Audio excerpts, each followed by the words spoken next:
Slump કોણ test છે બરાબર છે એ IS 1959 મુજબ CA એટલે કે એગ્રીગેટની સાઇઝ જો 38 mm કરતાં નાની હોય તો જ સ્લમ્પ ટેસ્ટ કરવામાં આવે છે બરાબર છે। હવે આ જે સ્લમ્પ ટેસ્ટ છે એ સિમેન્ટની એટલે કે સ્લમ્પ ટેસ્ટ છે એ કોન્ક્રીટની કન્સિસ્ટન્સી માટે વપરાય છે બરાબર છે અને તેની જે વહન ક્ષમતા એટલે વર્કેબિલિટી એની કેવી છે એ પણ જાણી શકાય છે। હવે સ્લમ્પ ટેસ્ટ છે બરાબર એ ફિઝિકલ અને રીતે પણ અને લેબોરેટરીમાં પણ થાય છે બરાબર છે। હવે સ્લમ્પ ટેસ્ટમાં અત્યારે આપણે આ જોઈશું નહીં, હું તમને સરળ અને સીધી રીત શીખવાડીશ કે કઈ રીતે સ્લમ્પ ટેસ્ટ થાય છે બરાબર।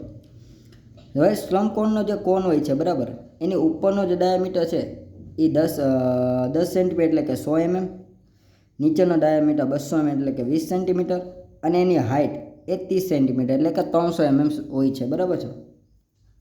હવે સૌ પ્રથમ જ્યાં સ્લમ્પ ટેસ્ટ આપણે કરીએ છીએ બરાબર ત્યાંની સપાટીને સરફેસ કરવામાં આવે છે કાં તો પછી એક ચોરસ પ્લેટની અંદર મૂકવામાં આવે છે।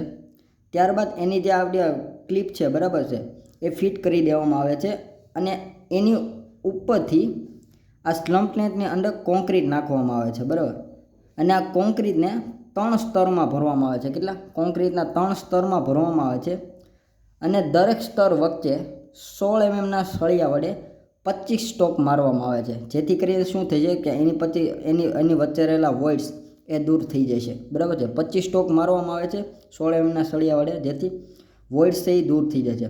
સ્લમ્પ કોન ટેસ્ટ કરતી વખતે એક વસ્તુ યાદ રાખજો કે કોનમાં સૌ પ્રથમ આપણે ગ્રીસિંગ કરવું પડે છે બરાબર।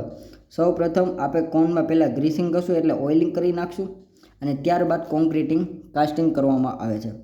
હવે તેને વર્ટિકલ રીતે ઉંચકવામાં આવે છે, ઉધ્વ દિશામાં એટલે વર્ટિકલ રીતે તેને ઉંચકવામાં આવે છે।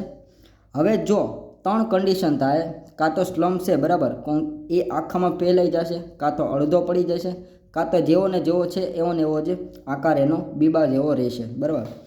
હવે જો સ્લમ્પ કોન છે એ ઉંચકતા જો એનો આકાર આવો રહે બરાબર તો એને આપણે ટ્રુ સ્લમ્પ કહીશું। જો અડધો છે બરાબર એ નીચે બેસી જશે અને અડધો કોન આમનામ રહેશે બરાબર છે, જે કોન હોય છે તેને શિયર કહીશું। અને કોલેપ્સ એટલે કે ઢગલો આપણે સ્લમ્પ ઉંચકતા આખા ઓલામાં સેગ્રીગેશન થઈ જાય છે તો એને કોલેપ્સ સ્લમ્પ કહીશું બરાબર। હવે સ્લમ્પ ટેસ્ટ છે બરાબર આ તો આપણે જોઈ છે, તો હવે સ્લમ્પને માપવો કઈ રીતે? તો સ્લમ્પ કોન છે બરાબર એને ઊંધો મૂકી દેવાનો કાં તો પછી આ સ્લમ્પ ટેસ્ટ છે બરાબર એની ઉપર આપણે સીધી એક પ્લેટ અથવા ફૂટપટ્ટી રાખીને આ જે સ્લમ્પ છે બરાબર જ્યાં સુધીની ટોપ હાઇટ છે એની 3 જગ્યાએ રીડિંગ લેવામાં આવે છે। 3 જગ્યાએ રીડિંગ લેવાના અને ત્રણેયના સરેરાશ કાઢીને આપણે સ્લમ્પની વેલ્યુ મેળવી શકાય છે બરાબર છે। સ્લમ્પ ટેસ્ટ છે બરાબર અને સ્લમ્પ એ સેગ્રીગેશન, બ્લીડિંગ, એડમિક્ચર બરાબર છે આ બધા પણ ફેક્ટર ઉપર પણ આધાર રાખે છે।